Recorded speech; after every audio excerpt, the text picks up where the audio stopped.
All right, quick mic check. Make sure everything's working properly.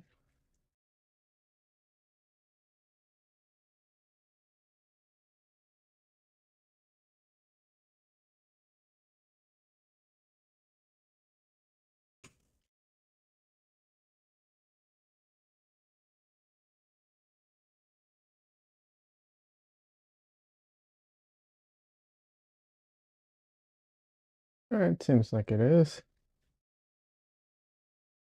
Okay, then.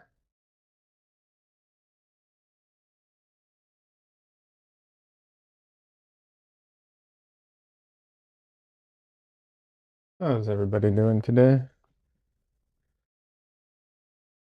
I don't know if anyone's even watching at the moment, but regardless, if you're watching now or later, hope you're all having a good day. Um,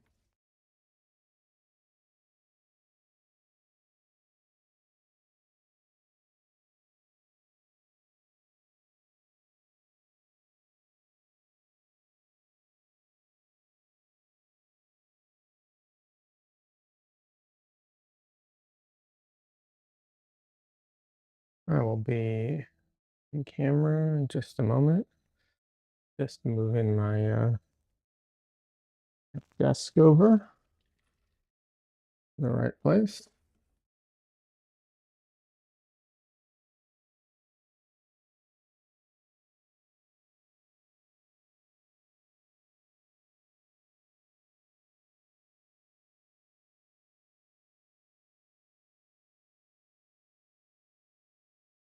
Okay.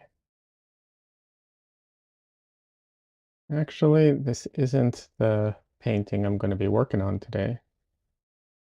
Um, but I didn't have time to switch it out yet. So I'll be doing that in just a minute.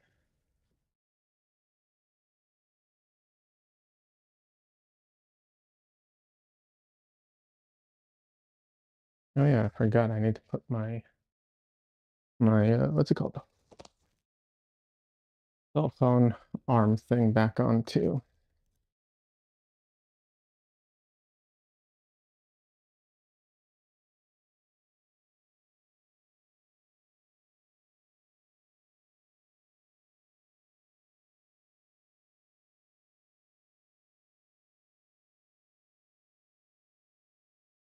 This painting is very close to finished, but I just do not feel like working on it today.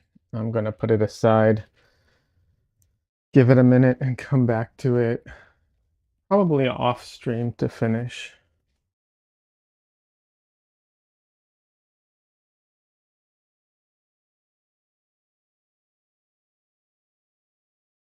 So today I'm going to be working on this painting and hopefully stays in place because it keeps falling off the board, which is not great. Hey Des, welcome. How you doing?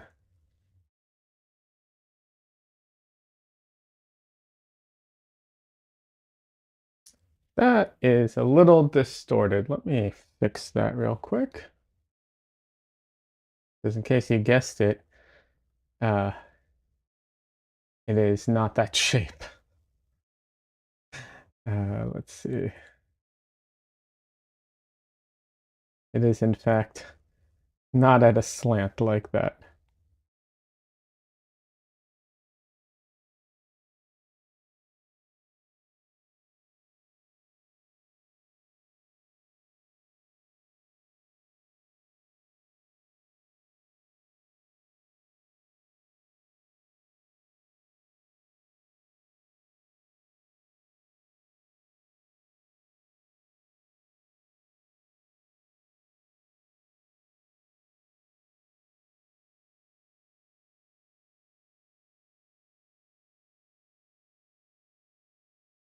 It, it's so, the distortion is so crazy every time.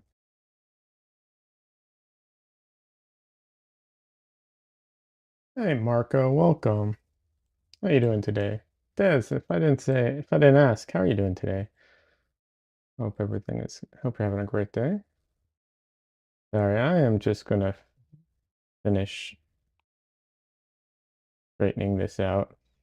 This one is actually at an odd size, so I can't even use my normal kind of system. So I'm actually just eyeballing it today.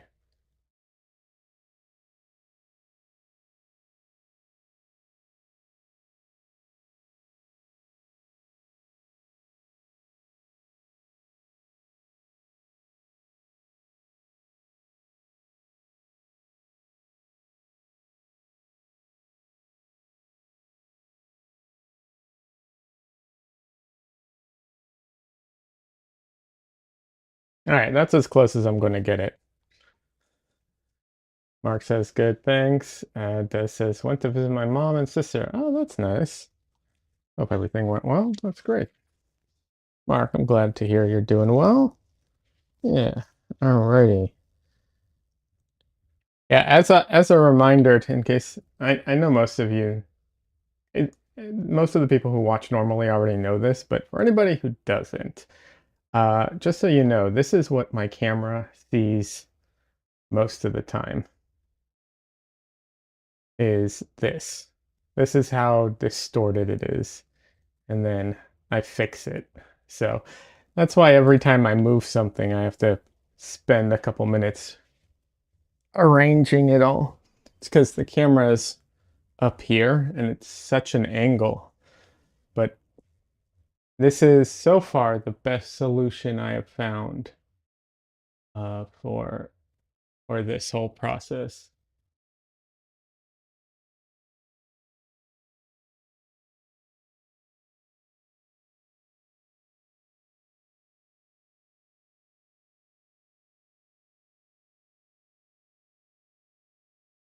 And in case anyone's interested for themselves, what I'm using is, aside from the camera and OBS, there's a plugin for OBS called, I think it's 3D Effects. There's a few versions of it.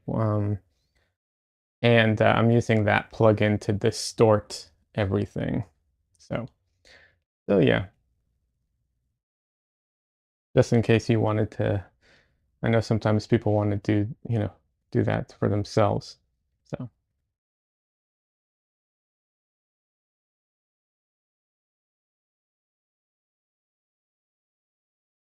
so I have a question for the people here and anyone watching later. If you feel like answering this question, I appreciate it. Leave your answer in the comments. If you were to buy a painting that you really liked, well, how can I phrase this? So I'm curious if you people would be interested in buying a painting that had the palette attached to it on the side as one piece. I'm just curious if that's something that anyone would have any interest in.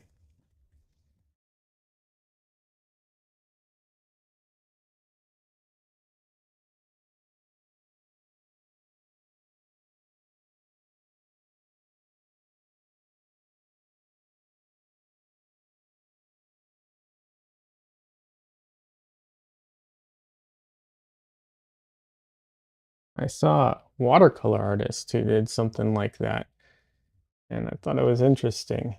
And I could theoretically do that with oil paints and just, I don't know if that's something that would interest anybody. I know some artists who do kind of similar things where they leave sketch lines and construction stuff as part of it on the side and so on. So I could see it going either way.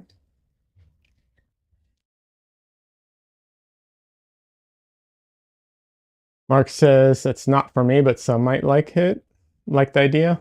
Yeah, I was just curious. And yeah, I know it's definitely not going to be for everybody.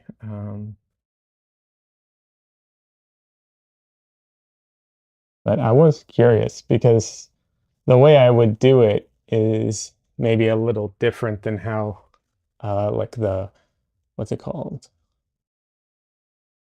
The watercolor artist, the way they did it was a little different than how I would go about it. So I was just curious. Just because of the difference in mediums, it would be a different process kind of thing. But yeah,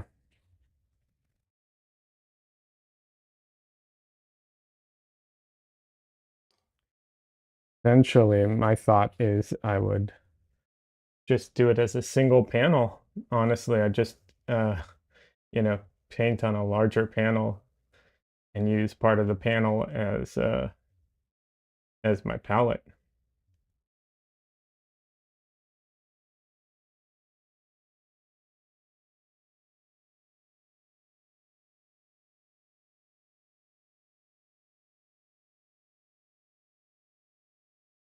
So yeah.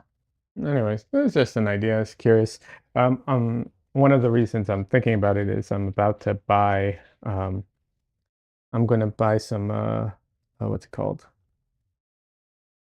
Oh my God! I'm going to buy some panels soon, and I'm just trying to think of like the sizes and everything. So that's why it came up.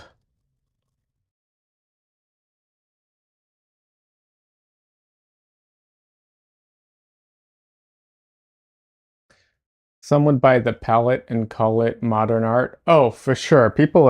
I've heard people talk about buying just the palette. But in this case, what I would do is I would actually just buy, like I said, let's say my panel is a 9 by 12 or something like that. I would make the panel 12 by 16, and the extra space would actually be just the palette. Something like that, something along those lines is what I'm trying to say. Instead of having it as separate pieces that sell together, because that would be, I feel like that would be very awkward if they're separate pieces sold together. The the watercolor artist I saw, what they do is they sell it um, in the like plein air tin. They make like a little tin, and they sell the tin with the that has the palette and the painting in it as one, which is kind of cute. I mean, it's this little thing. It's pretty cute. Probably a different way of like presenting it too. I don't know how you would like. I don't even know how you'd hang it. Not entirely sure. So yeah, I don't know.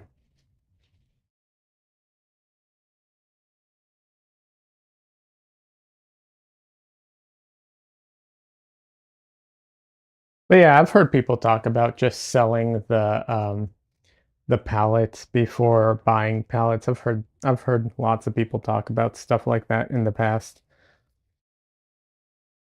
Modern art is such a, I don't know, it's a weird thing. Uh, I'm very torn on the subject, and I think it kind of depends on things. There's so many variables. I used to be very, very dismissive of it. Now I'm a bit less dismissive of it. Um, but yeah, I still don't like it usually, most of the time, but I have more, what's it called? Um, I'm a bit more like, I don't know if understanding of it is exactly the right words, but open to it, I guess.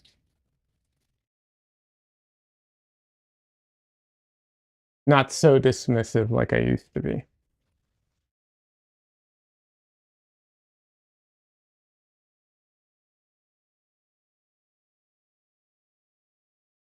A little oiling out on this one.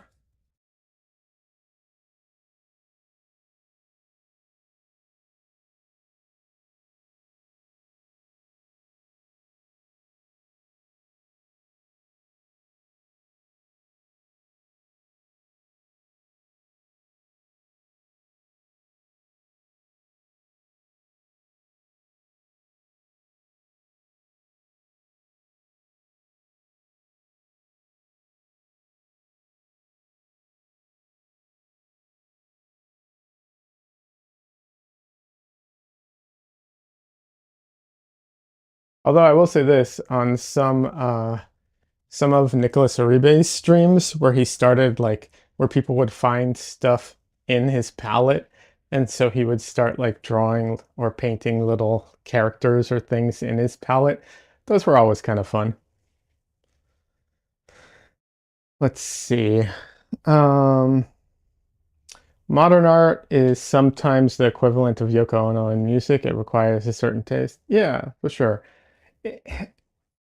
Modern art, like it's one of those things where like a lot of it, a lot of times, sometimes it's just like, oh, the colors, and sometimes it's like, oh, the deeper conceptual concept of it.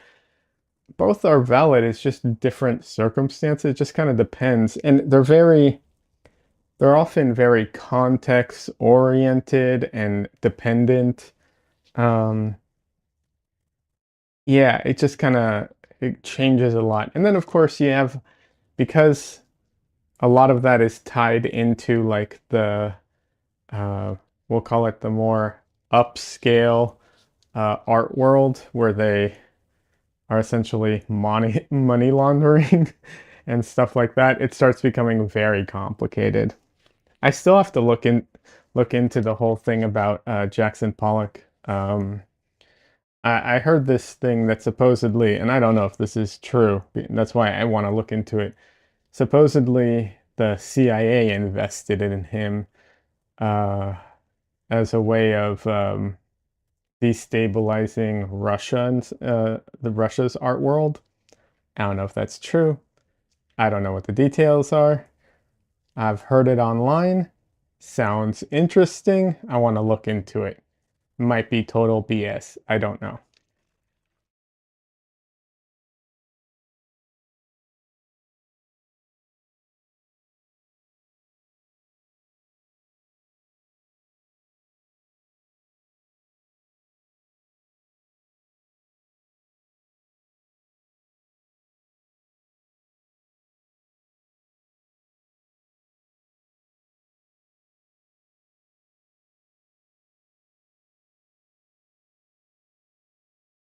But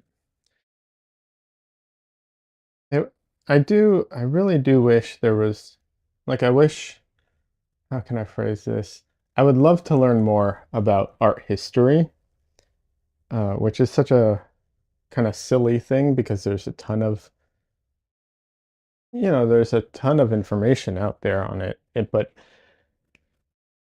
a lot of times the presentation of it is extremely dry, and that makes it difficult to, you know, really get into,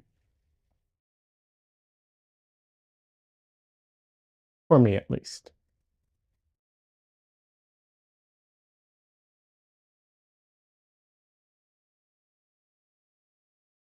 I'm not saying I need Zoomer editing or anything like that. First of all, I'm dyslexic, so if I have to read it, it's going to be hard. And then, just if they're all they're doing is dryly talking about it and throwing out dates, it's going to be real difficult for me to keep track of things.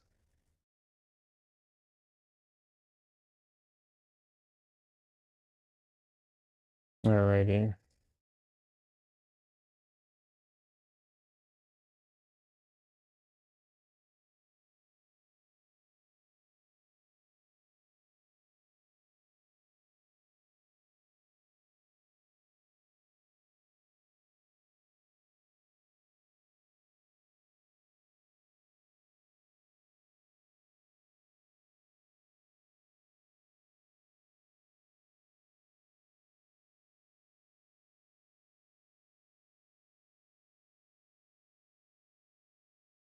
So I'm gonna start off with some of the background stuff just because it's low. What's the? I always forget the name of it. Low risk. That's it. It's lower risk. So it's easier to just kind of get into the background and then move on to the figure. I have not had any time today to draw or paint, so I'm kind of, what's it called? I need to warm up a bit, basically.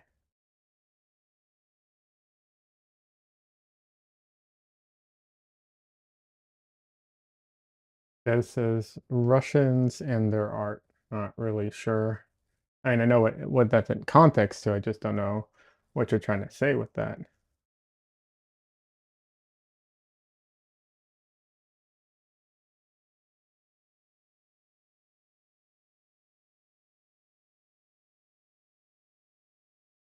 The Russian art world is, I don't know much about it, but the Russians have fantastic artists.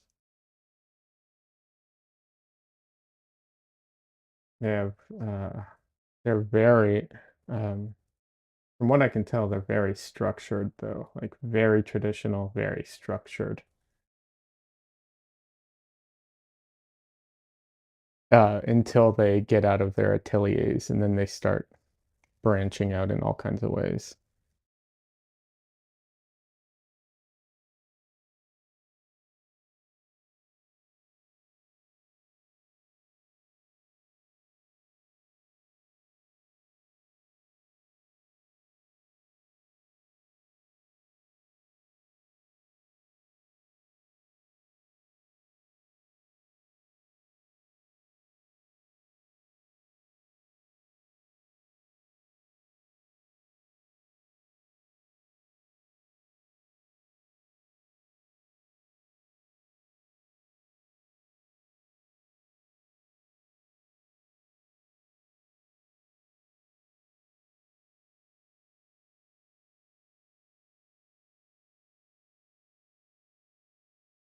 Mark says, I love Russian landscape art.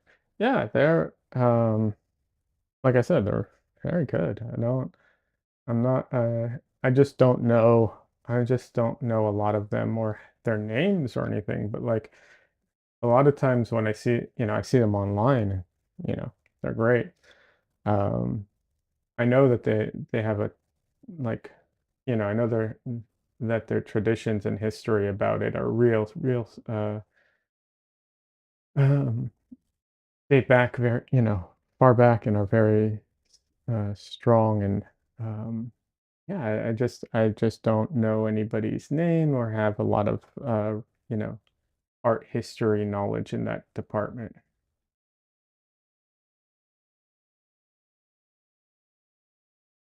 But the art school I went to was very much a focused on the hard skills and did not cover art history or anything like that. So my art history is severely lacking.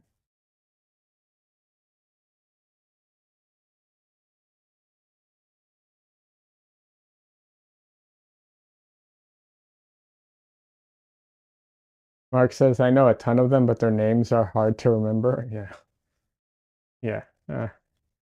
I have a hard enough time with names, let alone foreign names, that are like even harder.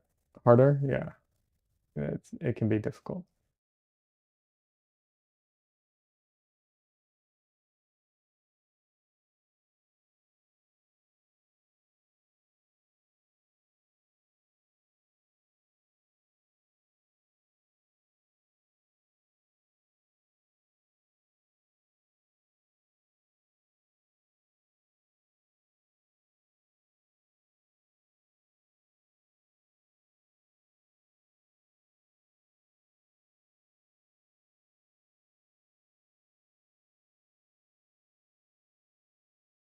A lot of the artists that I'm familiar with and stuff are more like illustrators and stuff like that because uh, it's just my school and the people I follow and everything that, the I was more into the production side of things, wanted to get into comics and now I'm a storyboard artist, so it's, TV and stuff like that. So for a long time it was all like, you know, stuff relating to movies and so on. So that's my background too. So um, either illustrators, yeah, like a lot of American illustrators, obviously some European ones as well.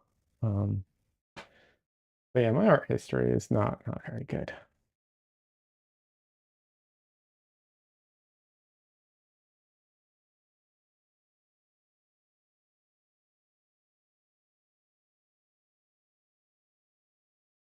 I did like the what's it called? I saw a thing about oh uh oh my God.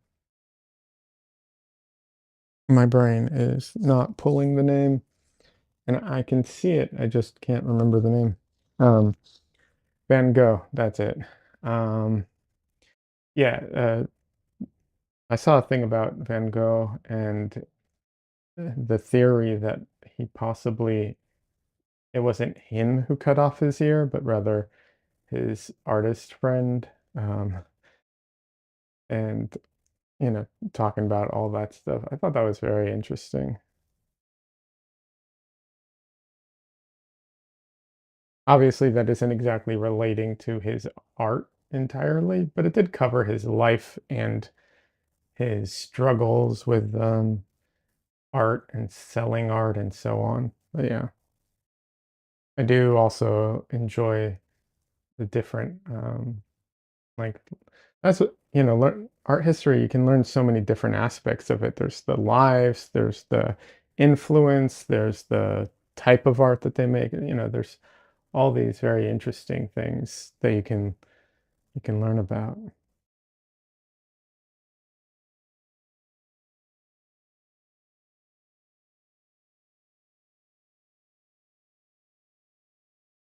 There's a book called The Working Habits of I think it's called The Working Habits of Artists or something like that. That was a fun book. Just kind of not it's not just about artists like painters, it's also other type, writers and so on. It just talks about how they live their life and how they, you know, like their just general working habits. Um, it's very interesting. A lot of substance abuse going on,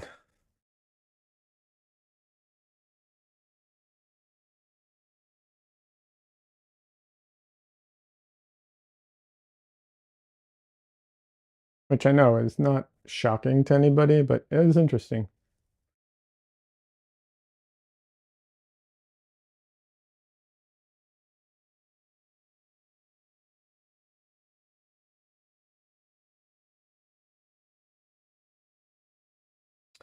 I'm not even going to attempt to say those names, Mark. Mark just wrote down two Russian names, I think, and I don't know how to pronounce that. But they're two oldies he likes. There's a guy named Alexander Babbage, some nice impressionism these days. Igor something, I don't know how to pronounce that. Does tutorials and are fun to watch. Nice. That's cool.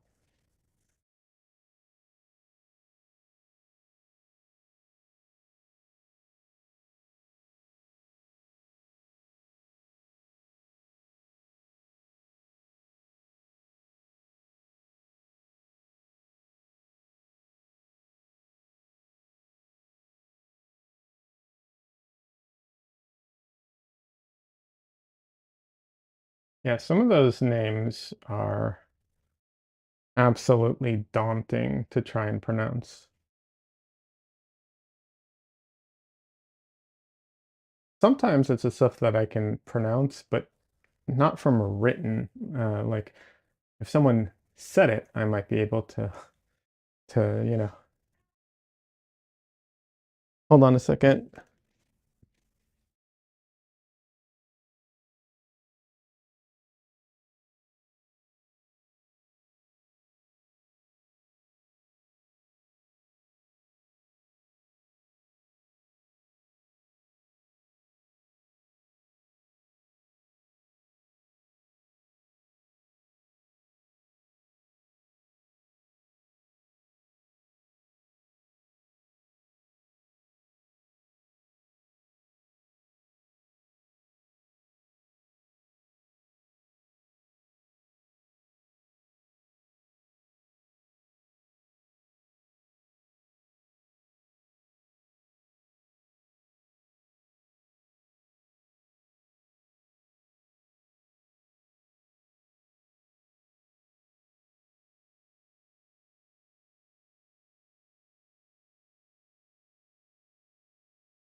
All right. Oh, sorry.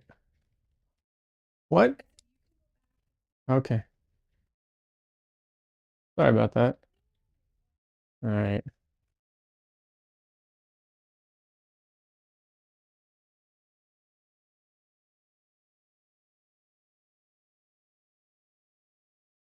Um, okay.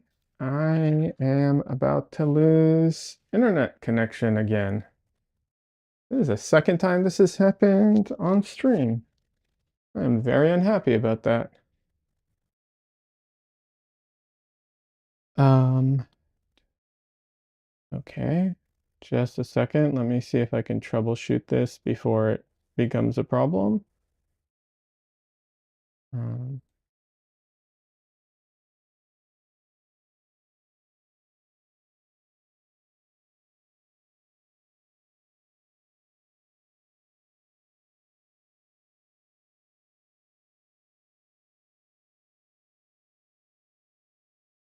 let's see. Yeah, okay. Just a second, everybody. Sorry about this. Um,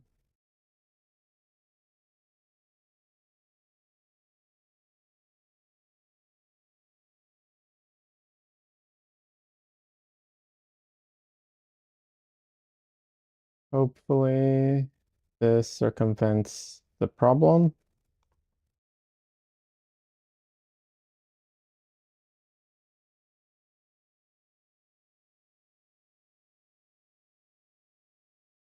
Let's see real quick.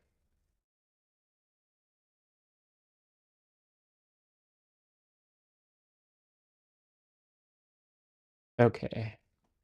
Looks like problem, crisis averted, hopefully.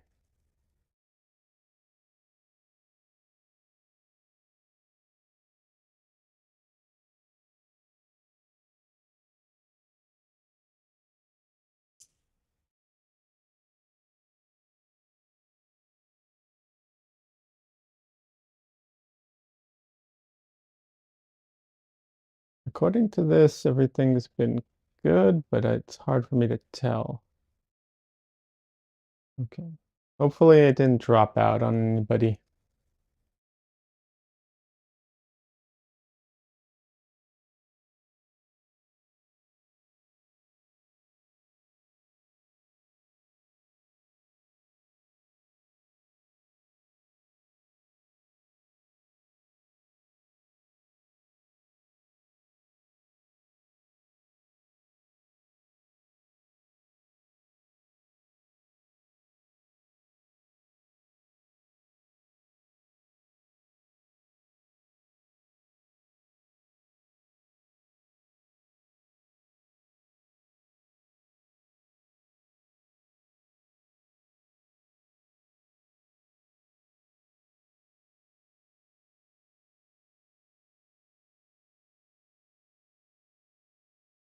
One of the things I hate about wearing gloves is just how hot it makes you.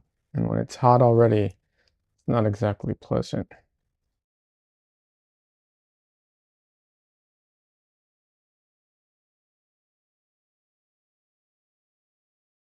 All right.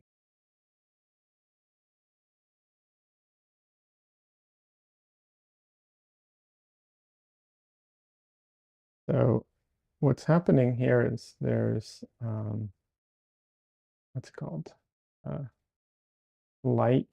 Um, oh, what's the term for it? When the light like wraps around things.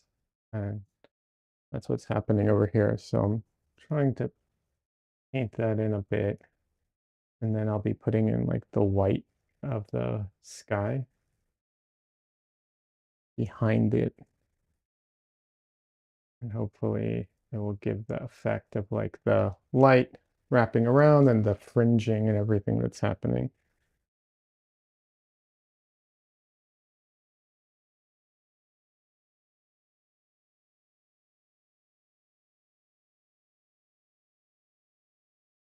least that is the goal.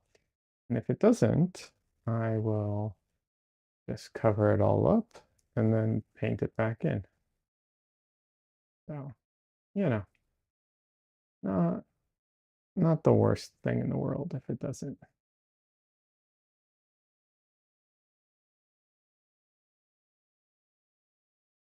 As it is, I'll probably go back in and paint a lot of this again anyways, because one pass is usually not enough to get all the like fine detail and everything.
I'm not trying to compress the values in this one, and as much as I do really love compressed values and doing all that stuff, because I really love doing it. It's very challenging. It's so much fun, and I love the moody end result. It's also a lot of fun sometimes to be able to really hit the contrast. Yeah, that's also enjoyable.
I'm gonna have to tone the white down a bit.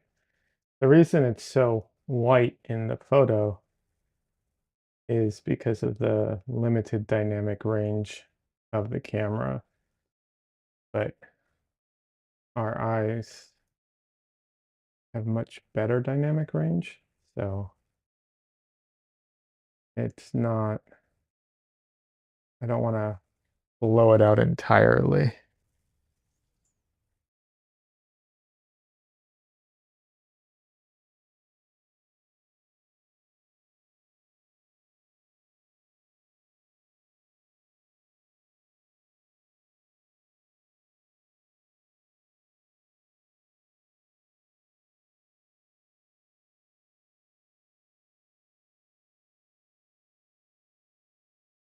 like I said, I knew some of this I was definitely gonna end up repainting anyways, because there's no way I was gonna not mess up some of these lines or need to put in more detail after the fact. But I think having some of it there actually works pretty well. The way it kind of melds in with the sky gives the light wrapping effect pretty well.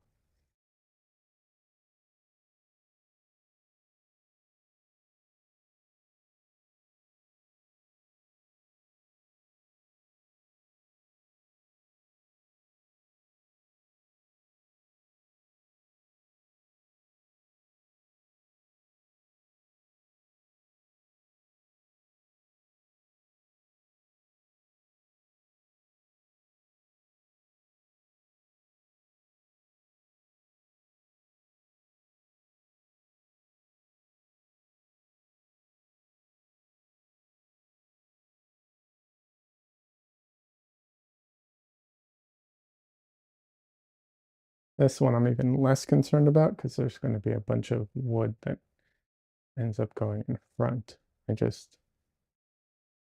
I'm painting back to front kind of thing right now.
So I heard an artist once, actually I've heard a couple artists talk about this particular thing, which is, um, you know, paintings, uh, how paintings become muddy or how paintings become uh, chalky. And uh, I've heard, I'm not gonna even say that they're necessarily opposing ideas, but they're just um, focused on different areas in particular. One painter was saying that you gotta be very careful before you introduce white into a painting, because if you get any white into your shadows, it can make the painting look chalky. And there's, obviously some truth to that. It's not you know, a one-to-one equation where like if you get any white into your shadows, automatically they look chalky. It's a variable, right? Like it just kind of depends on a lot of things. Um, but it definitely can contribute to that and is more likely, I'd say. We'll put it that way. But- and the other artists I heard talk about it said that the reason a painting looks chalky is because both the lights and the shadows are cool in tone, and a painting looks muddy when both are warm. And I'm not entirely sure how much I agree with that because um, I get the feeling that there's a bit more nuance to it than just that, but it's probably a decent, like, I'll say rule of thumb kind of thing where it's like, without getting into detail, yeah, probably. Although monochrome paintings don't necessarily look chalky or muddy, and they're all one color, so I mean, they can, but they don't always, right? So it kind of depends. I don't know. I've definitely done paintings with white in my shadows, and I don't feel like those paintings look chalky at all. Of course, I'm not entirely going for accurate, realistic, 100% realistic colors. So that might be why, but then, you know, that's how I paint. Uh, there's a degree of realism and a degree of like not entirely realism to my paintings. So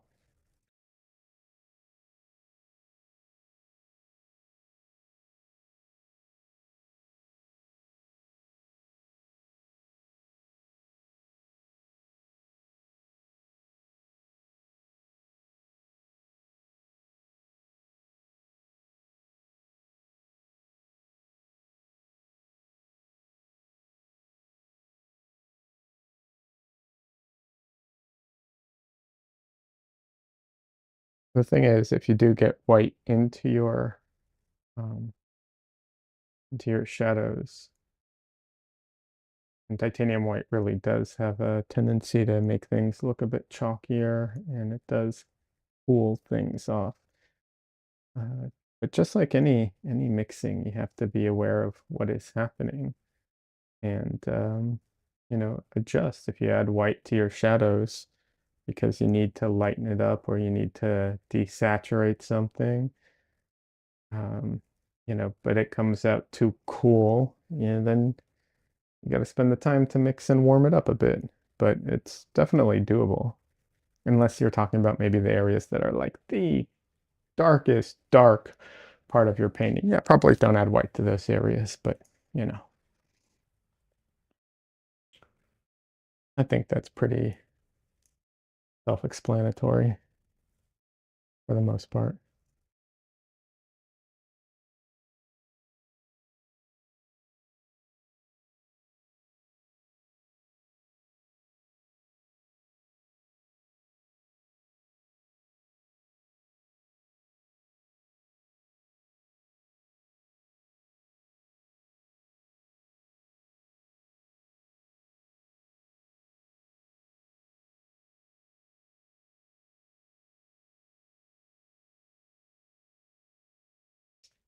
That is just a little too light.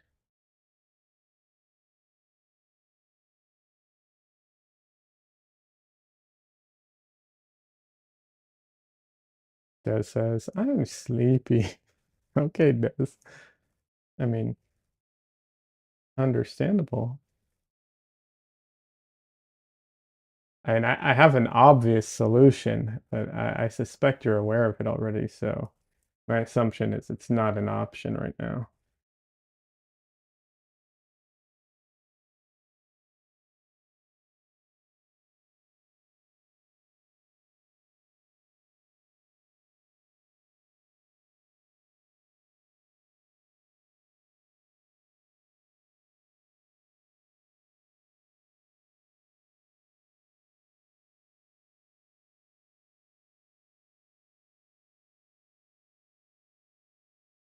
I will say I am a fan of little power naps. I can do a 15-minute nap, and that personally I feel like really recharges me a lot. So,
Also, going back to what I was talking about before for a minute about, um, you know, using white in shadows, um, or um, I guess black and lights as well, because it can muddy things up. It's worth remembering that, like using other colors to lighten or darken your mix is often a very good thing to do. However, it also influences the color, right? Like if I use yellow to lighten up a mixture, it's gonna pull my color towards the yellow, which may be a good thing or may be a very bad thing. It just depends. So you very much have to balance it throughout the process. I know that may be very obvious, but since I was talking about it, thought I'd mention it. I haven't seen it yet, but Mark Carter, I think, released a new updated color mixing video for a guy from Draw Mix Paint. I'm sure it's really good. I want to watch it. I haven't yet. I'm sure it's very good. He's a fantastic painter, but I'm not a huge fan of his palette overall. Yeah, I don't really like his palette that much.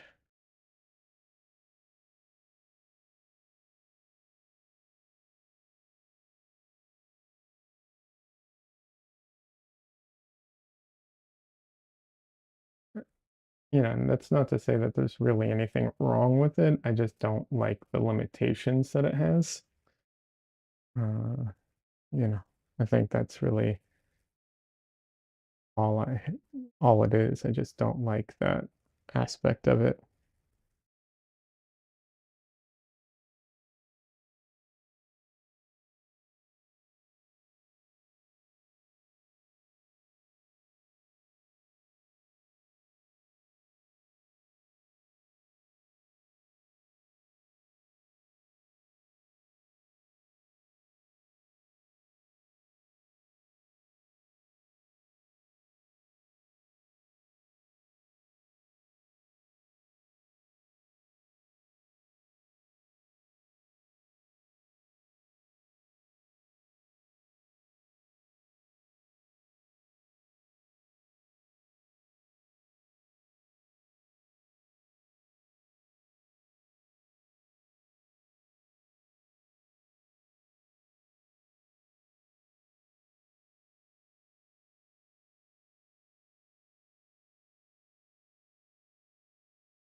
Mark says his paint line looks interesting, almost honey-like. Assume he has some type of media mixed into it. Oh, you're talking about Mark Carter's paint. So the Geneva paints, he used to make them himself. Now he's outsourced the manufacturing of it. But nothing wrong with that. If it makes sense, whatever. Um, yes, so his paints have. It's not a standard formula because different pigments dry at different rates, and my understanding is he tried to normalize how quickly they dry. So they should all dry close to the same, which is actually pretty cool. I like that. There's definitely some mediums in it. One of them is I think he has clove oil mixed into the paint. I'm not 100% sure, but I like 90% sure. And then he's definitely got like some oil and um, different oil concentrations and some other mediums in there because his paint is very runny, like very runny. And it's my understanding is it's supposed to be self-leveling to a degree, which means you won't see all the like uh, bristle marks, going through the paint. Um, and it's slow drying as well, because he, paints wet into wet always. So he wants it to dry extra slow. So it's slow drying, um, which I also personally like. I wish my paints dried slower. I know I can get mediums for that, but I'm just saying overall. Having said that, I'm actually looking at some fast drying medium for something else, but regardless. Yes. Um, but yeah, he's definitely got some mediums in there.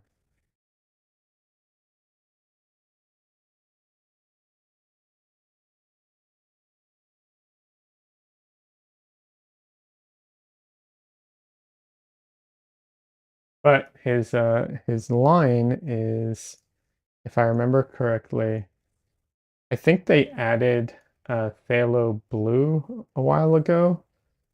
Before that, it was just um, ultramarine, and then I think they added. Trying to think, I think it was alizarin crimson is the red that they have. I could be wrong. Maybe it's a quinacridone.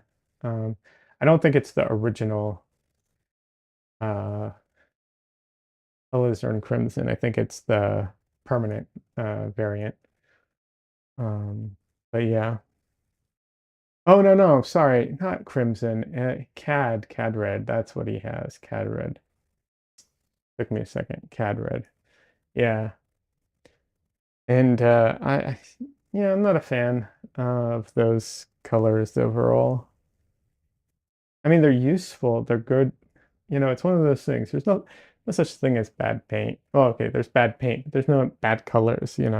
It's just what is useful, what isn't useful. I don't find those colors very useful. So that's what it comes down to.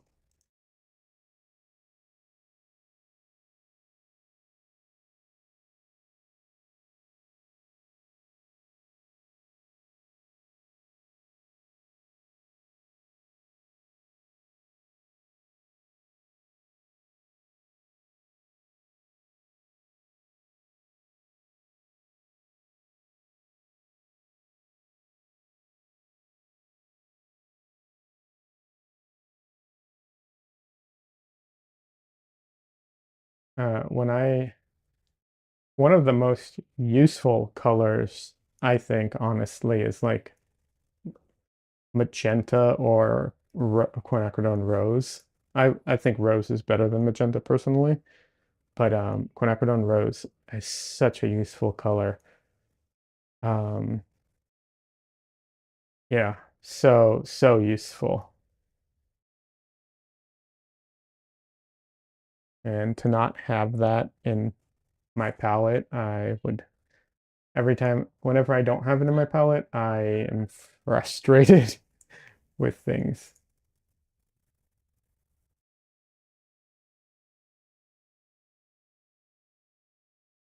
Hey, no worries, Mark.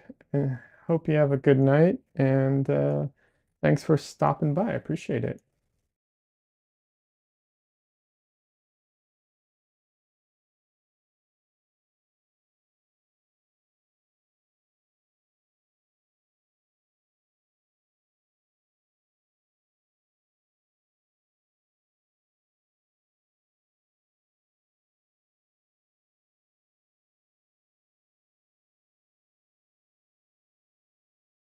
As far as like ultramarine blue versus phthalo blue is much more useful than ultramarine blue in my opinion. However, ultramarine blue is a lot easier to work with, and if you don't need to make Like if you don't need to mix strong greens, or you don't need to make like a turquoise or cerulean type colors, then it's not quinacridone rose. Not quinacridone. Phthalo blue is not the most uh, necessary color, right?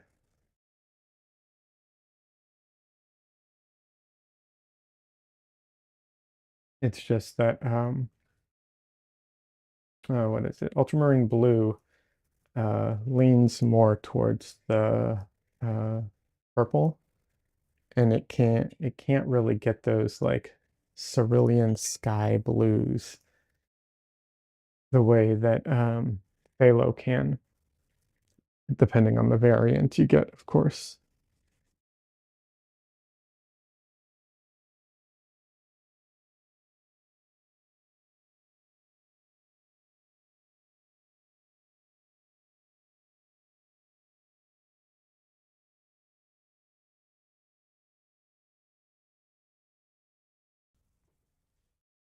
That says, yeah, I've noticed that.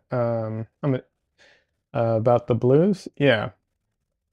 Um, Ultramarine blue is great for like, um, it's a duller denim kind of blue. Yeah, although not quite that dull. It definitely can be a very vibrant blue, I think. But in the direction that it leans, it goes more towards the purple. It mixes, if you do have a cool red, it mixes really well with cool reds. Um, but yeah, if you're painting, you know, a landscape and you need that like really cerulean, that green, that blue with a little bit of like turquoise in it, that like, yeah, you can't get that with ultramarine blue. Which is one of the things that drives me crazy about a lot of palettes, like a lot of starter palettes that people, uh, get recommended. That is like the only blue on the palette. And so anytime they try and paint, like a sky or a ocean, type scene and stuff like that, well, not anytime, but often they find it very frustrating, um, because you just don't have, you just can't do it, right? You just don't have the color you need for it. That says, "Yep, I have 3 or 4 starter kits, and they have ultramarine. They all have ultramarine blue." You had to buy a phthalo, yes. But having said that, a lot of like less professional type starter kits actually do have a version of phthalo in it. So, I'm talking about the paints that, if you've ever bought like a set where it's a bit, like I said, a little more like hobbyist or a little less professional, where they won't sometimes even tell you the pigments, like they won't have the pigments written on the paint. It'll just have their like whatever they named it will be on it, stuff like that. Um, Often if it's like, primary blue or something along those lines, it's actually phthalo blue. Sometimes it's phthalo blue um, that is mixed with white, especially if you're getting a one that says cyan or something like that. A lot of times that's just phthalo blue mixed with some white. Um, but those and even if it doesn't look like it's mixed with white, sometimes it's mixed with a lot of fillers, because the problem that people have with phthalo is it is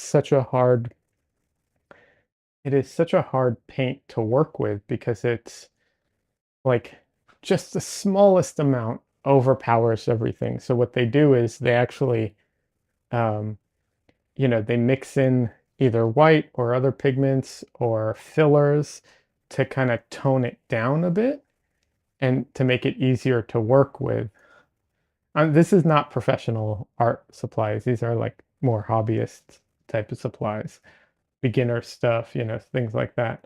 Um, but yeah, they do that sometimes, which I think ultimately you know, is not great for artists.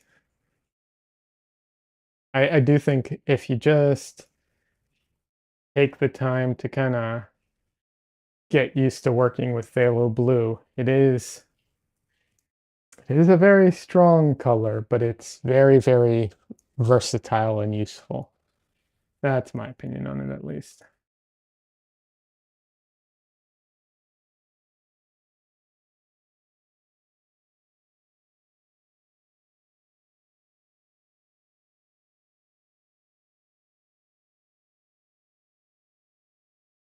But yeah, a lot of art sets have that. And they also, it drives me crazy because a lot of them will also have, like a lot of traditional art sets, they'll also have alizarin crimson, or a lot of them have switched over to, permanent alizarin crimson, which I guess is a good thing, but like it's still alizarin crimson. I don't think, despite the fact that I like alizarin crimson as a color, like it's a pretty color, but it's not the most useful color in the world, in my opinion. Um, it's a very desaturated color when you really like evaluate it. And yeah, I don't know. I feel like it's not the most useful color in the world. It's not cool enough to make like, because if you mix ultramarine blue and um alizarin crimson, you don't get a beautiful purple, right? Because that's why people complain about purples all the time, like that you can't mix purple or violet. And you can. You absolutely can mix beautiful, vibrant purples and violets. I'm not saying you can match, like a very bright purple or violet right out of the tube, but you can still mix very vibrant versions of those if you have the right pigments to start with. And alizarin crimson just ain't it.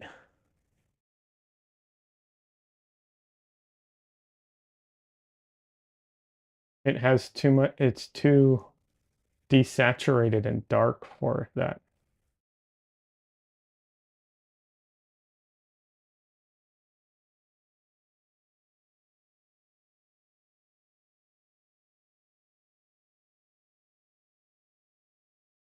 The I can't point to any palette in particular because it's been a long time since I've looked, but I do remember seeing some palettes where they'll have like what is it? Uh like cad red or cad red hue or something like that.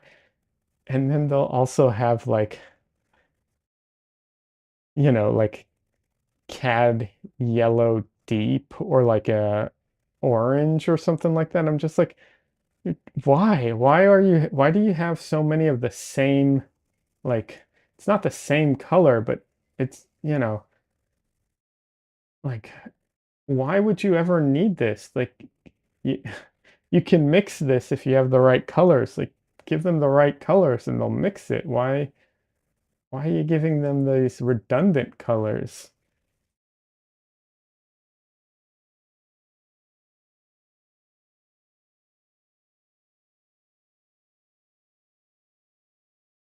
Right, don't get me wrong. I do understand that there are such things as convenience colors. I get that, but still.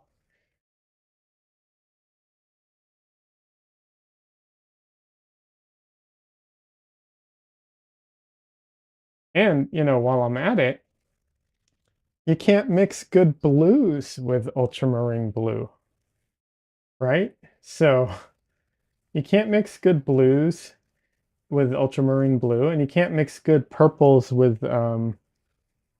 uh with cad red or lucerne crimson. I feel like these paint companies, whoever's putting these palettes together is just really screwing over some newbies in the process.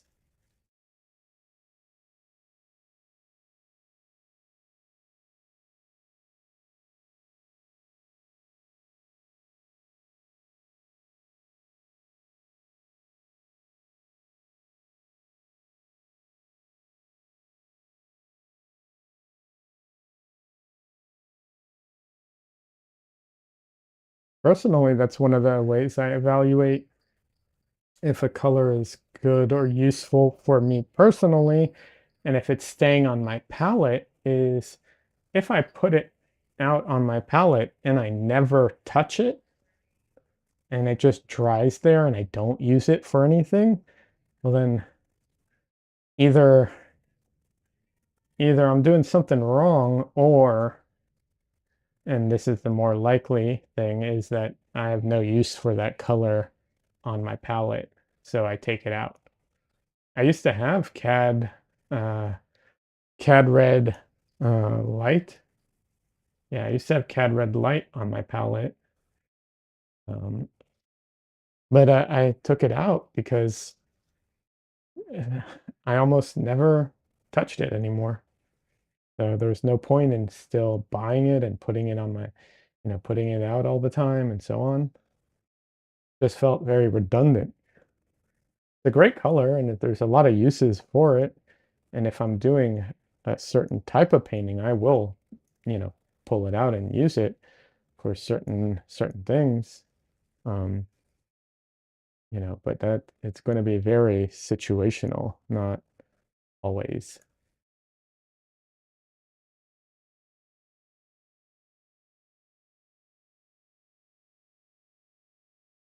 And I don't think there's anything wrong with having, what's it called? A palette that changes depending on your needs, but I do think you benefit a lot from having a palette that is, consistent. I do think there's some benefit to that. You get used to your palette, you get used to where things go. You don't have to think about everything as much, and that all helps you paint better and faster. Lets you put more mental, energy into the painting and less into like, how do I mix this color, Because when you're learning to mix, there's a lot to think about, but once you have that all down, you don't need to think about it as much. You can focus more on the painting and so on. So yeah, definitely feel like there's some benefits to it. I know some people with much larger palettes. Obviously, that's what you use and that's what works for you. Do that. Having the most minimal palette is not essential, and there's no virtue to it. However, I do, like on its own, I do find it personally to be more useful to do that way. But, you know,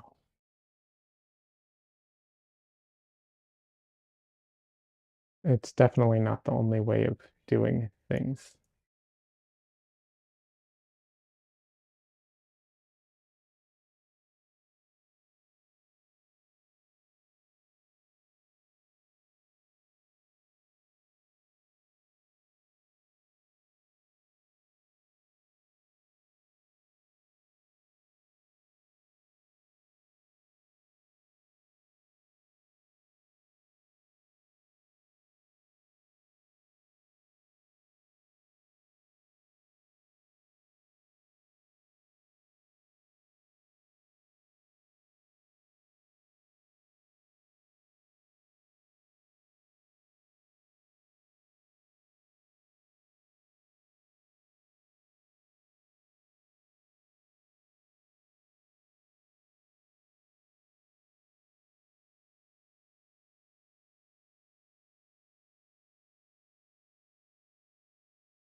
Oh, I do want to talk about this briefly. So, saw this online.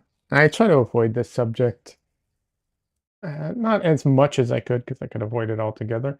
But generally, I try not to talk too much about AI because it's depressing and frustrating and all those things. However, I did see the multiple stories about the YouTubers who are having AI trained on them now and on their content and everything.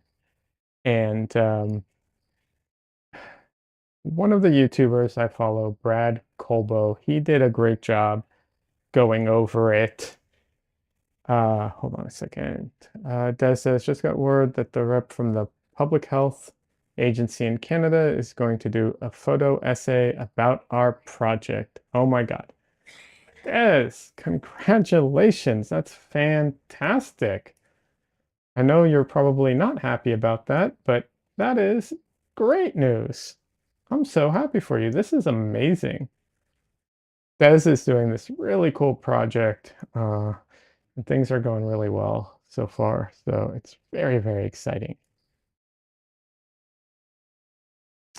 So, anyways, until more comes up, yeah. So Brad Colbo is a YouTuber. He does reviews on art, digital art supplies. He's really good. I like his stuff a lot. Been watching him for years and years. He did a video covering it, and he was really diplomatic about it and everything. Um, Excuse me for a second.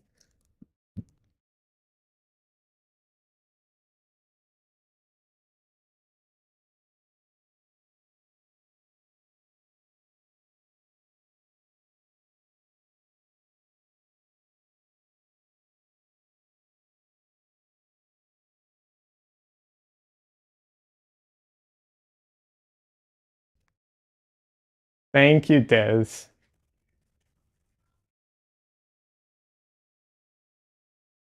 Thank you.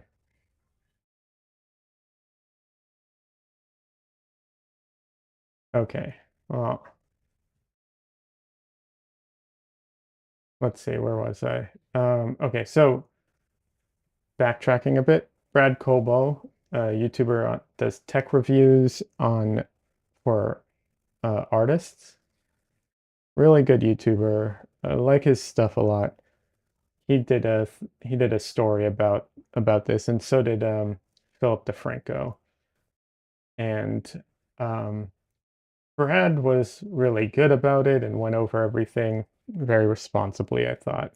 So did Philip DeFranco. I'm not saying anything about him, but he didn't gloat or anything. And to me, it was so frustrating because these YouTubers, some of which have covered AI before, just could not, like, you know, they wouldn't, even though artists were ringing the alarm bells and, you know, there are already lawsuits and everything happening, they just would not, um, they just would not cover it, or talk about that as much.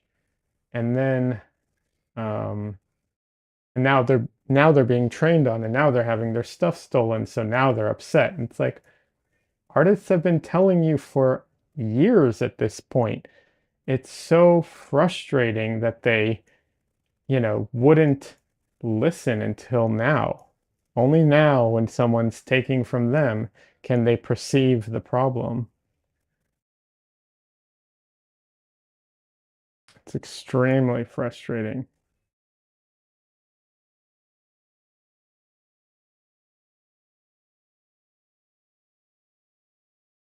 I remember MKBHD. I wrote a comment on one of his videos when he was talking about AI stuff, and I pointed out like, hey, you have a huge platform where you could really talk about the problems with this, but you won't highlight this because it's not really going to affect you ultimately.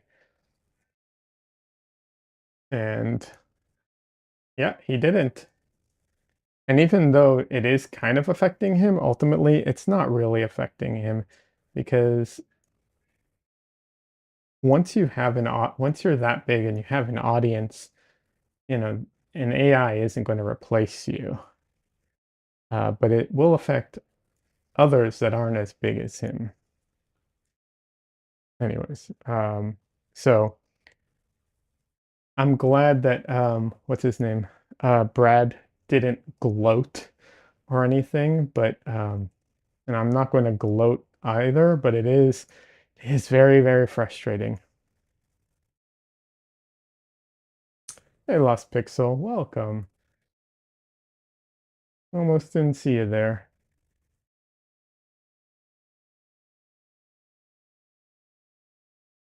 How you doing? How's the streaming been going? I don't think I got notifications recently about you streaming.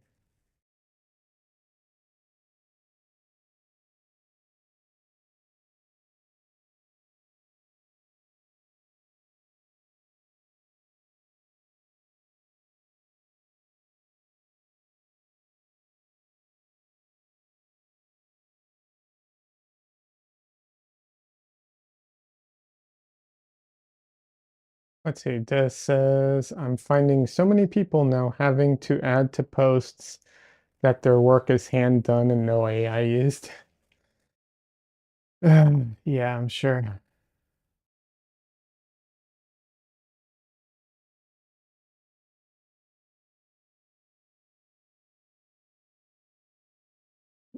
Luckily, I generally don't have that problem, but I can see that, especially if you're doing digital work. Yeah, absolutely.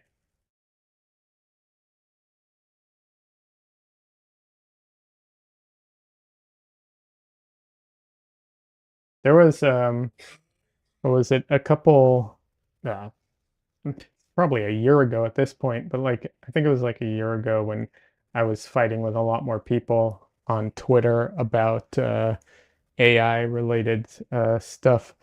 Um, Someone posted something about some artwork. I forget what it was that was, you know, done in AI, but the person was not being upfront about it being in AI.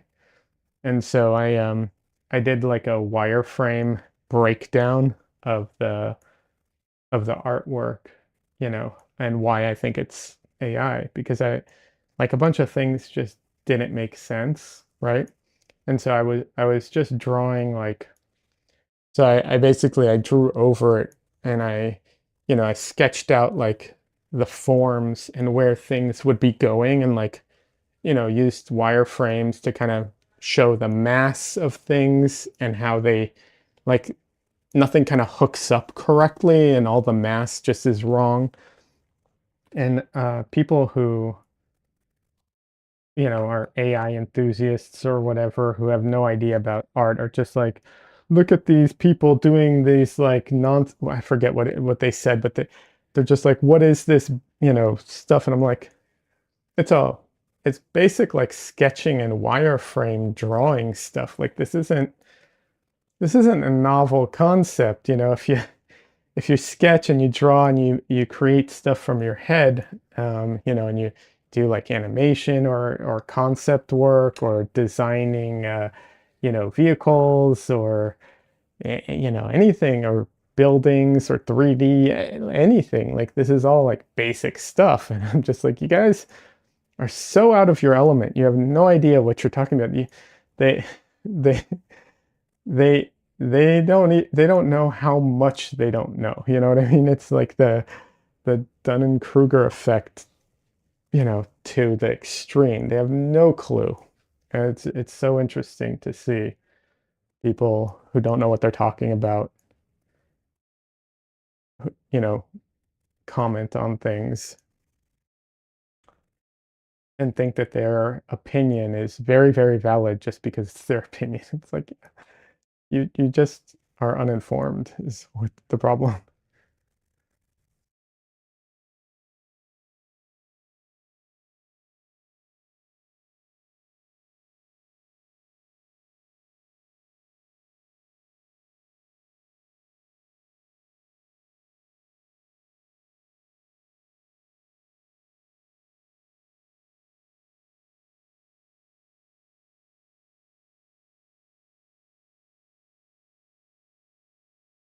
But yeah, the what's it called? The all the YouTubers now who now it's affecting them. Yeah, we'll see. We'll see what comes of that. I'm trying not to gloat too much, but it's frustrating because artists have been ringing the alarm bells for a couple of years now, and they've all been with the head in the sand kind of thing.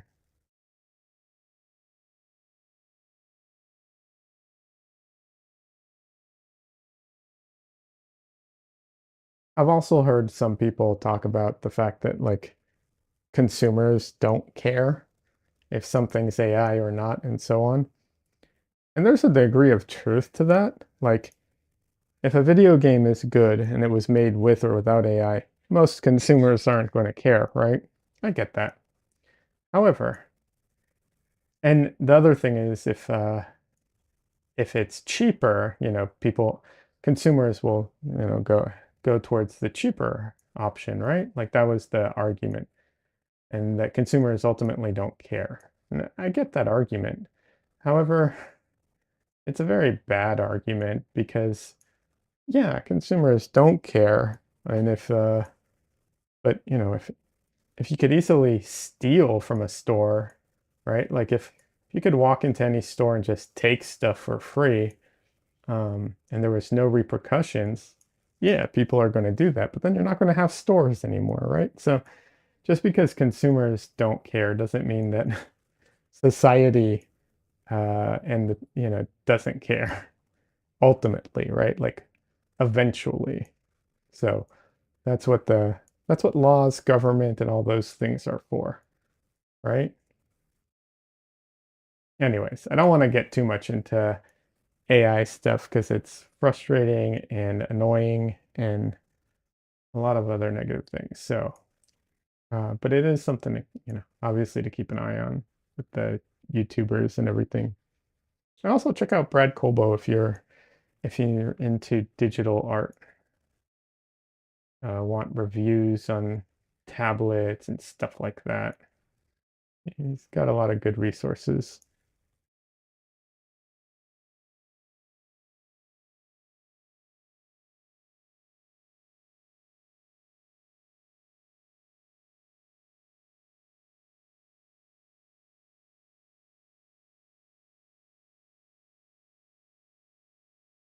Lost Pixel, you still here?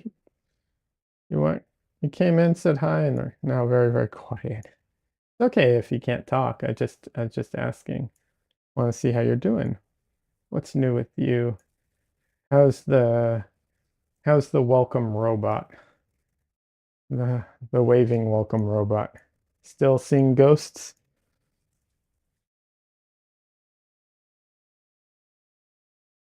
Oh, no worries. I understand.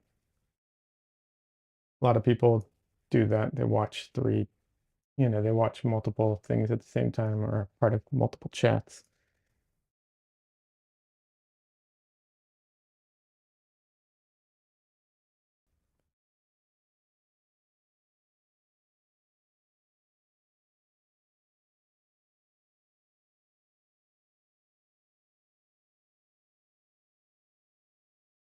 Now, Donnelly is streaming to right now, actually,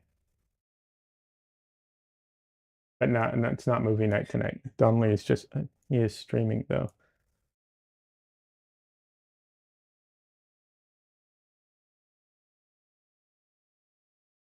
Um,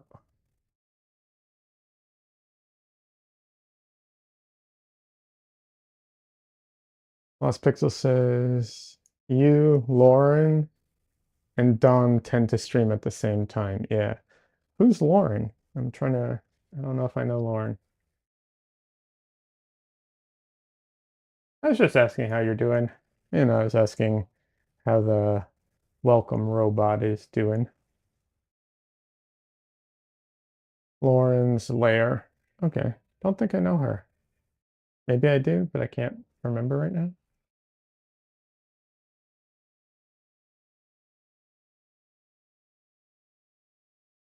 But yeah. I was just asking how you doing, how the robot is, and so on.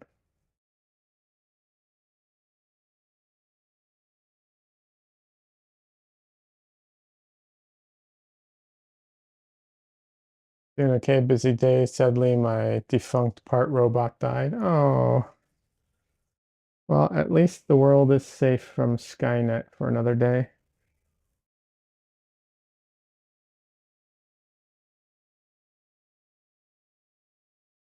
It happens when you build something out of slightly broken parts.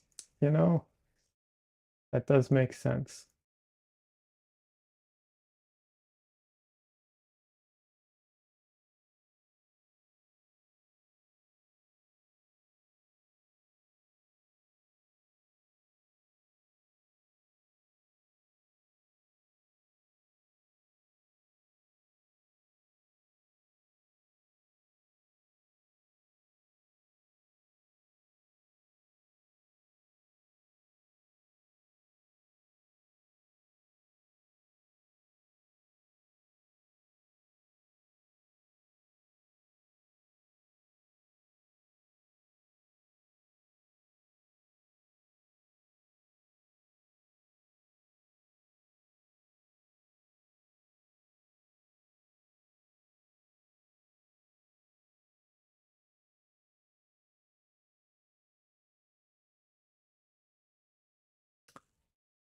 Lost Pixel says, but when your boss gives you a bunch of parts for free, says have fun, you don't pass on the chance. Absolutely.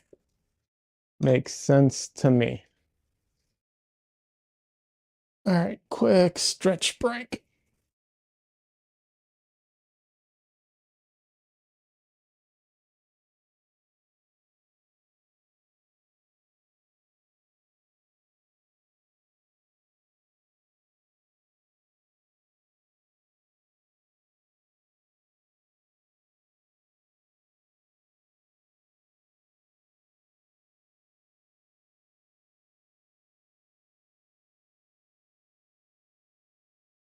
So I'm not saying the background is finished, because definitely not, but I will be moving on to the figure now.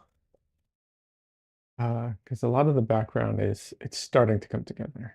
Like this needs more work. This needs detailing. This needs work and detailing, which are different. This needs detailing, but yeah.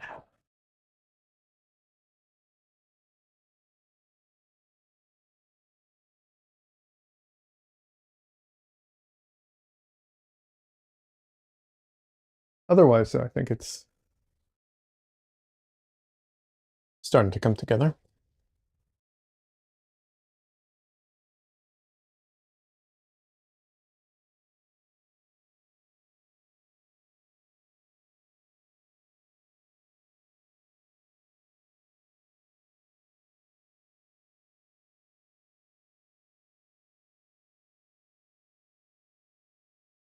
All right, time to get into the figure a bit.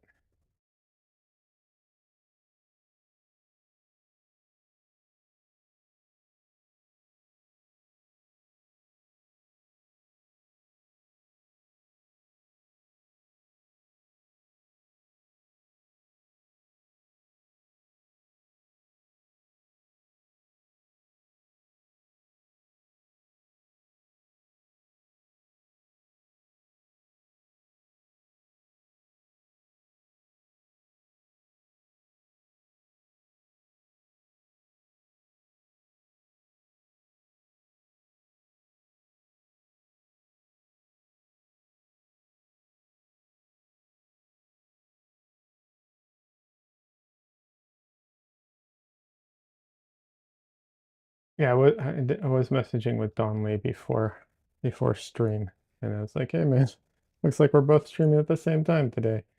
Usually we're a little staggered, but not today.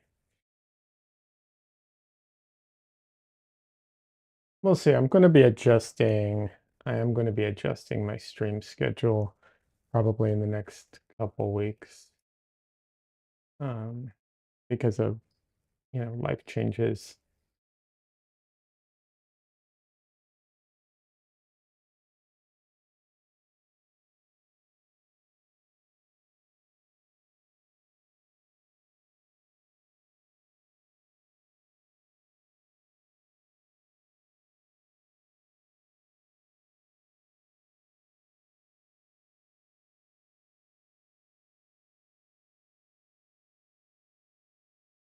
I have talked to Don Lee about possibly doing a stream at some point together. I don't know if it'll end up happening, but I think it'd be fun. He's a fun guy.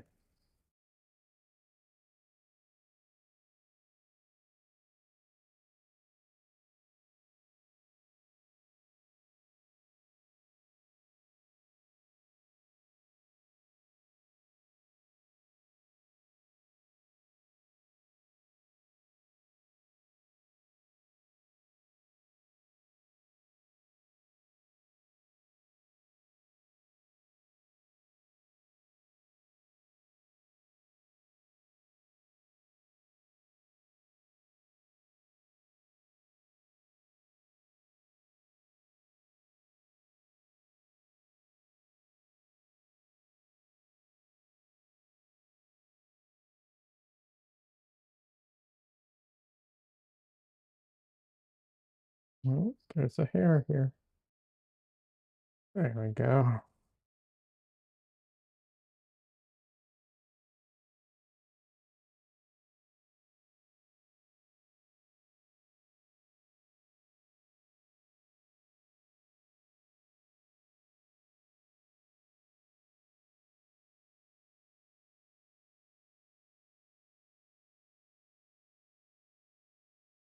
So while there are people who have black hair that, you know, uh, leans into the blues, like goes cool, generally natural black hair leans to the warmer colors a little bit. Like I said, generally, there are of course people that have that like jet black hair that leans more blue. Generally, it's either neutral or a little warm. Um, Unless it's, colored, dyed, I mean.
I definitely cut into her face just a little too much, which is fine. I'll fix that as I paint her face back in.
hopefully this is clear on stream because it really is kind of getting into like the detail of the painting at this point. But I really, I'll be honest, the zooming in really, I find that very challenging to do because I always forget about it. And then when I try to, I forget to reposition things. Yeah. And then I start painting outside of the area that's you can even see. I just don't like that very much.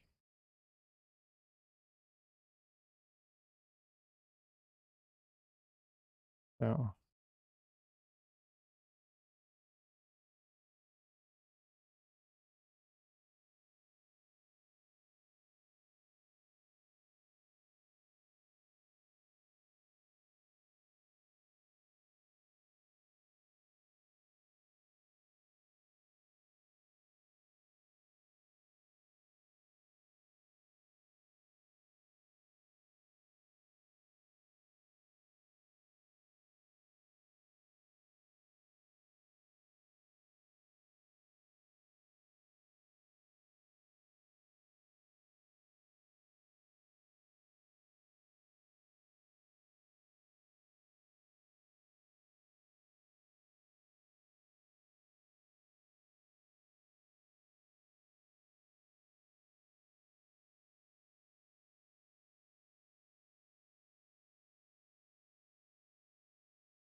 so she has some shadows, some form shadows on her neck to describe different parts of her anatomy. And I'm so tempted to just go in with like a blue or something because that's what my eye is seeing.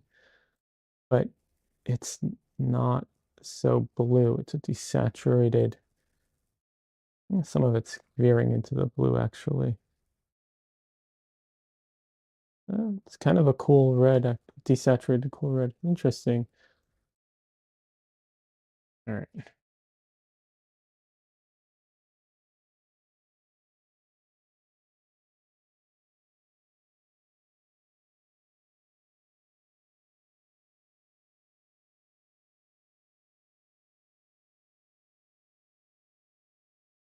I don't want it to be too purple because that's a little like it can, depending, of course, but it's a little too unrealistic in this case. I do want some, I guess, violet undertones to it.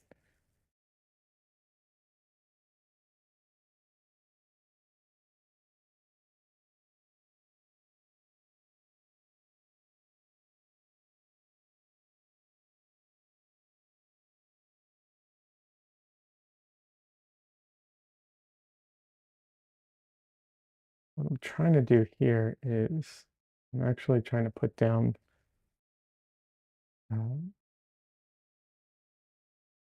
bigger swatches of color that are um, larger than the actual, like form that I'm, trying to show like the necklines and the collarbone and everything, because I'm going to go in with a brighter color on top of it to help get that form. So it's kind of like over painting to paint back into it. So we'll see how it works out.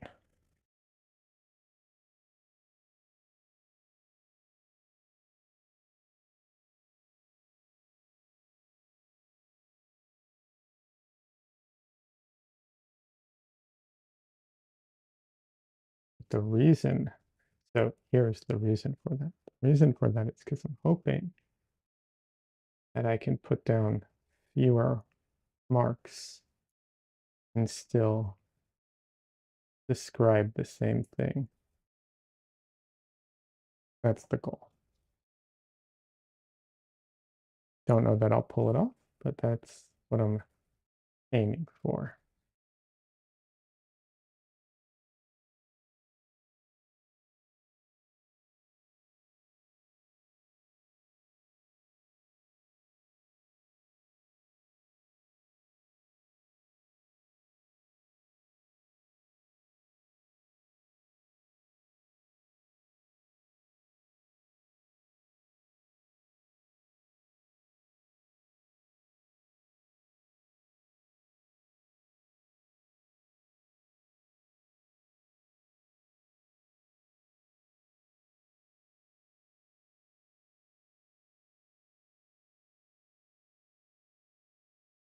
Not perfect, but oh well.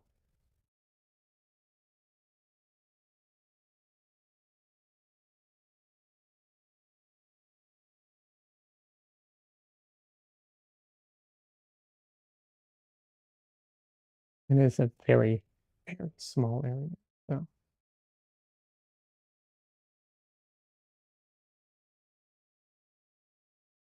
makes it harder to get it in one go sometimes. Sometimes easier. So.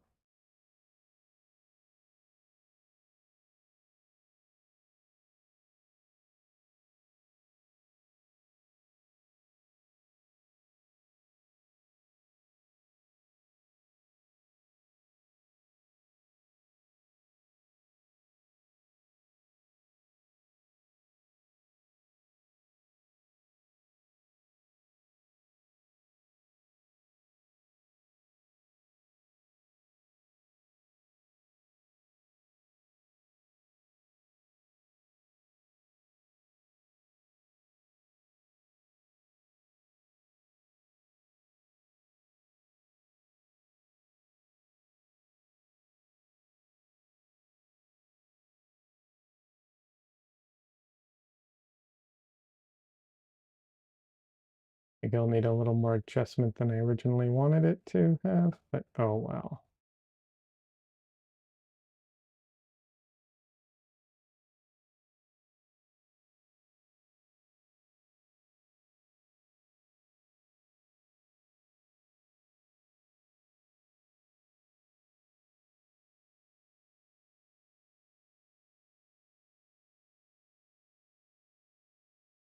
That is too bright. Mhm.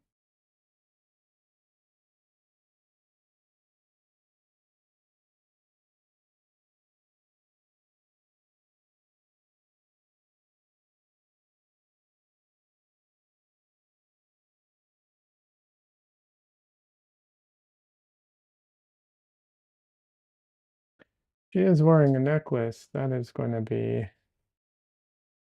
fun to paint.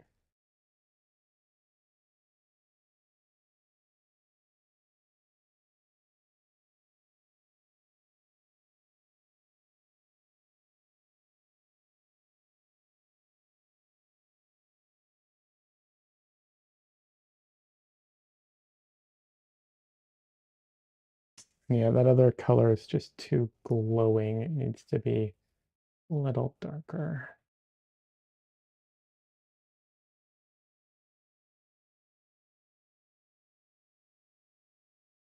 It's going to require some finessing more than I was hoping for. Oh well.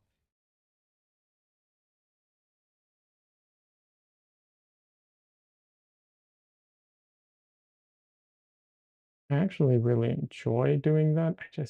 I'm trying to curb my, uh, I'm trying to curb some of my tendencies and try and push others.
So I couldn't bring myself to buy new earbuds. They're just so expensive.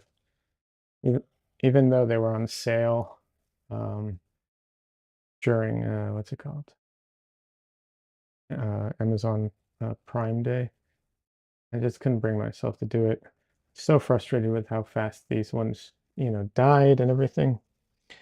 But I did find someone shared this, and I don't know, like I said, I will see if they're any good, but someone shared these wireless adapters that go to um, in-ear monitors. So the earbuds that have the like cables that connect to them. I bought a pair of those a long time ago, and I don't really use them. Mostly because the cable, it's kind of annoying. Um, but yeah, the adapter's pretty cheap, and I already have the earbuds, so it's like, we'll try it out. They're not noise canceling, unfortunately, but it might be good for the stream when I don't really need noise canceling. So we'll see how the should arrive next week. I'll try them out, report back. We'll see how they are. Like I said, they were pretty cheap because it's just the adapter. It's not the earbuds. So we'll see.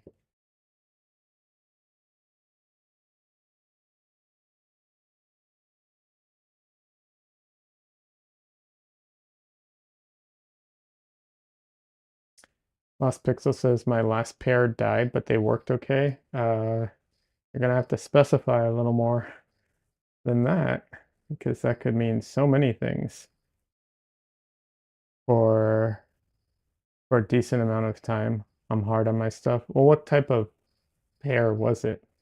Like, was it,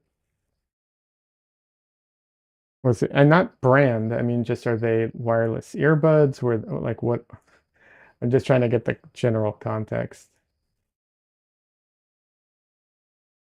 Were they in-ear monitor adapters? Is that what it was? Sorry, it's just with the delay, it could be so many things.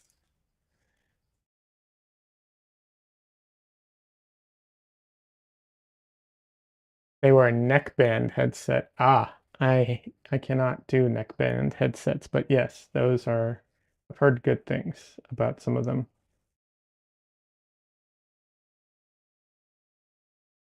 I don't like neckband headsets because of my hair. The long hair, I find gets tangled in it.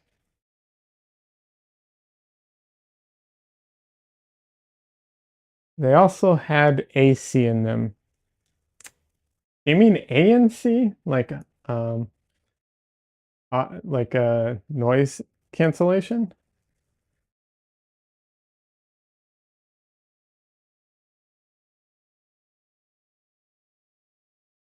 Oh, okay. So an air condition. Okay, so he said Lost Pixel says I have to put my hair in a ponytail in a bun for work. Get that? Air condition. So they had air condition built in. Okay, now that sounds nice, honestly.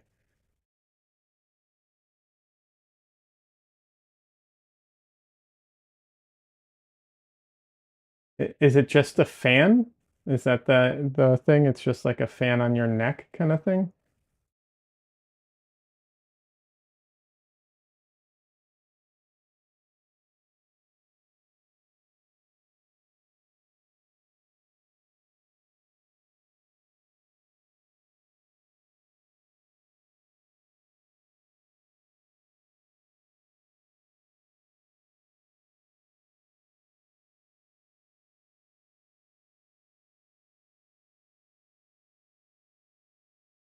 An interesting idea. I was looking at not I wasn't looking to buy them right now, but I can see uses for these. There's a new design for open earbuds, so the kind that don't actually go in the ear, they actually like clip onto the ear with a soft thing, and then they just play the music at your ear kind of thing, but it's completely open. I could see a lot of uses for that. Let's see. Lost Pixel says, yeah, they have two earbuds connected by wires, and then the band has AC and power. That's cool. That's interesting. Yeah, the thing I bought just connects to the little.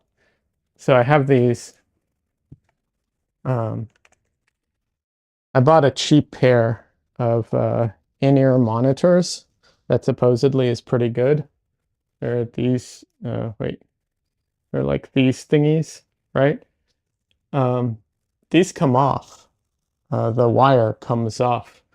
And so I bought a Bluetooth adapter for them. But one goes onto each one, so it doesn't go around the neck. Um, yeah,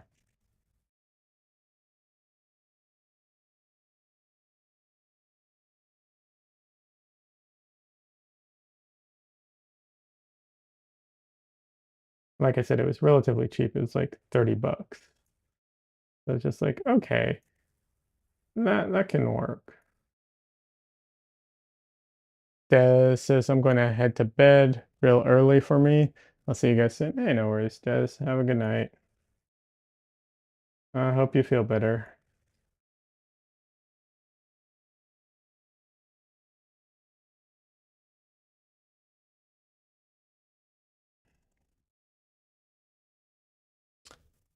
Lost Pixel said power would last with the AC going full blast and listening to music for like 7 hours. So not quite a full shift. Okay, interesting.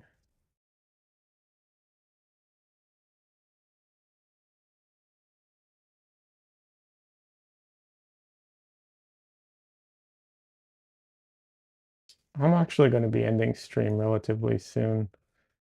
My earbud's actually running out of power. That's why I'm so frustrated with the ones that I currently have. Like it w it was like $100, actually a little over $100, and the batteries are dying in about 2 hours now after just over a year, and they're out of warranty now. So it's like I'm so frustrated with them. There's Otherwise I love them. Like there's so many good things about these earbuds that I love, but that is infuriating.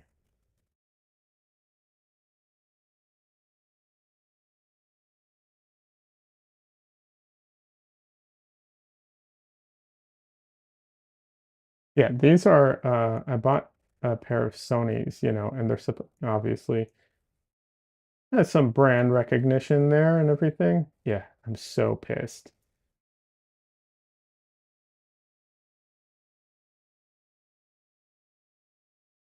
Like, I will never buy, let's see, Las Vegas said it might have lasted longer, but I would run it every day, and that burns through them. Yeah. No, I don't, I do not run these very hard. Um, yeah, no, not happy. Very, very unhappy with them. I don't think I'll ever buy another pair of Sony earbuds, honestly. I don't think I could bring myself to do it. I don't know, we'll see.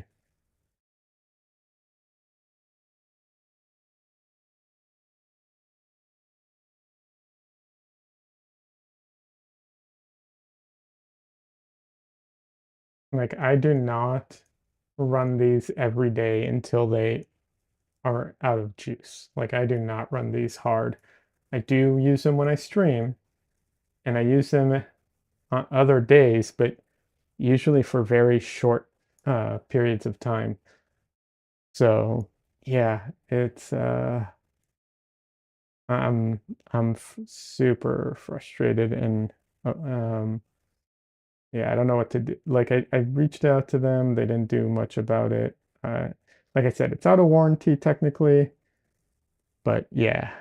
The problem probably started before I was out of warranty, but I didn't realize it because the notification that it gives you that there's a problem eh, is very, very easy to miss.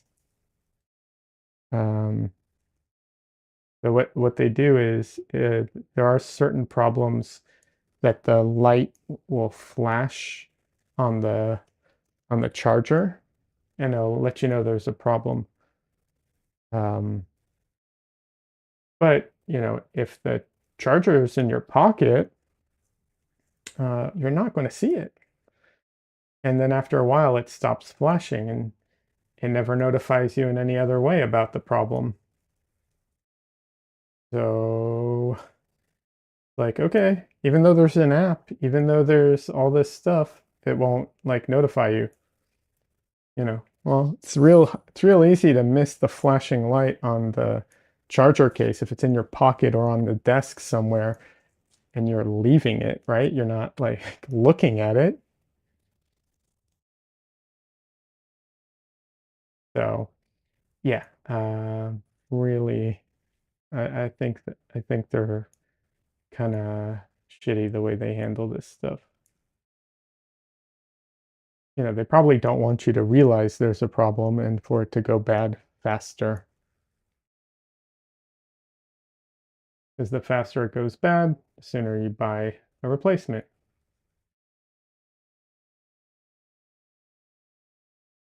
Las Fixes says mine would sometimes pop out of the case in my pocket, uh, and the auto pair and start running the battery down.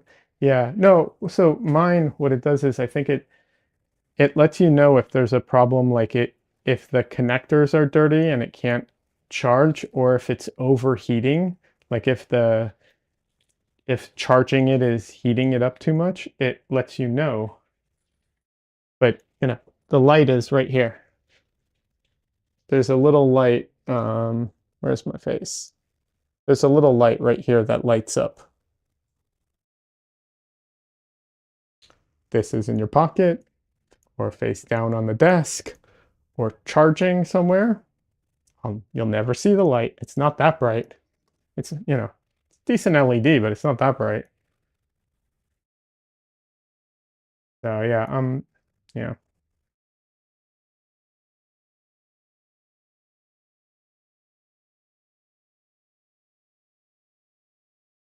You have a case similar to that? Yeah.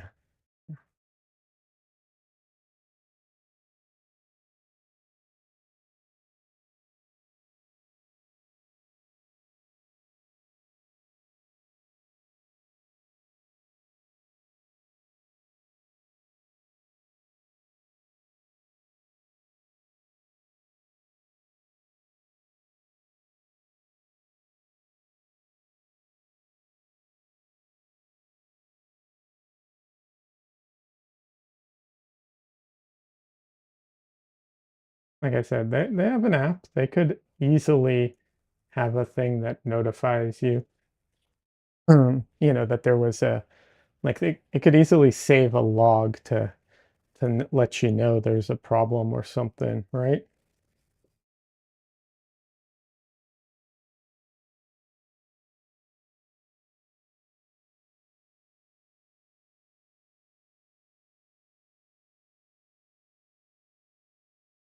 So, but I'm pretty sure they don't want to do that.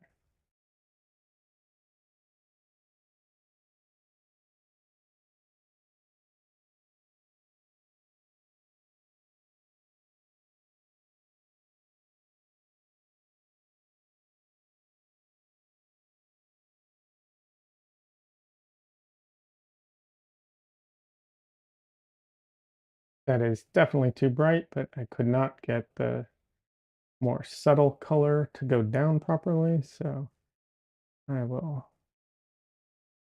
adjust it now.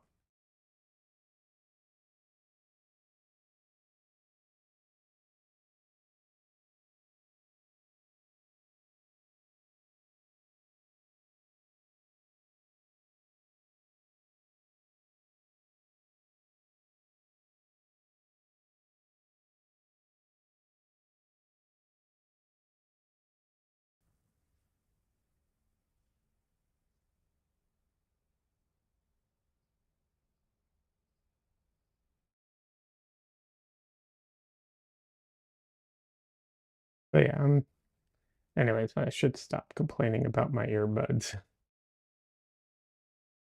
for now at least.